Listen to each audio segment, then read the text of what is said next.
Durant unes quantes setmanes, desenes de catalans han posat la mirada al port de Dublín desitjant de veure l'arribada d'un camió carregat de calçots, tot i que el que es veia per la zona no augurava res de bo. Citra no fa pinta de dur calçots. Aviam aquest.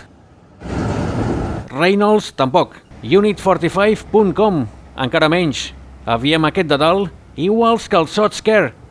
Cargo Care, perdó. Però finalment, no se sap ben bé com, els calçots van arribar i el casal català d'Irlanda ha pogut fer la calçotada al centre comunitari Lehelle a Donnycarney, com fa 2 anys, tot i que en aquesta ocasió ha estat a la sala d'esports amb un decorat que incluïa porteries de futbol i cistelles de bàsquet.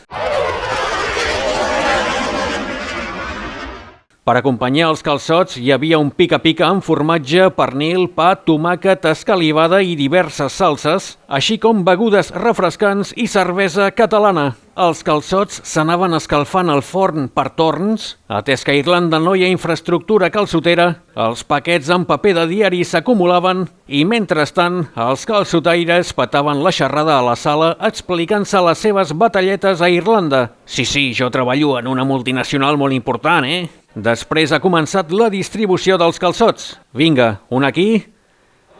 Dona'm l'altre, que el posaré en aquest plat.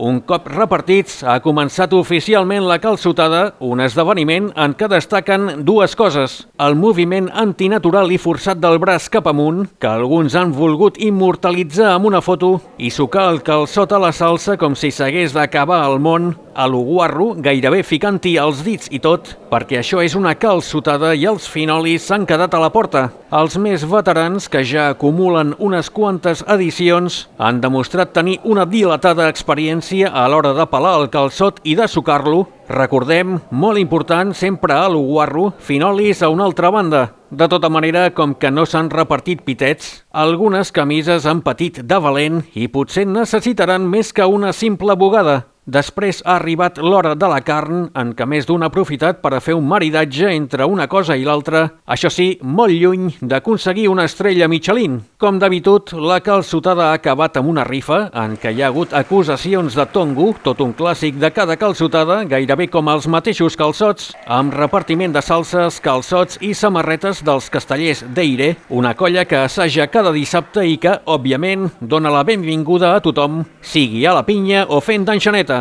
Després, tot recollit i net, passiu bé i fins l'any que ve.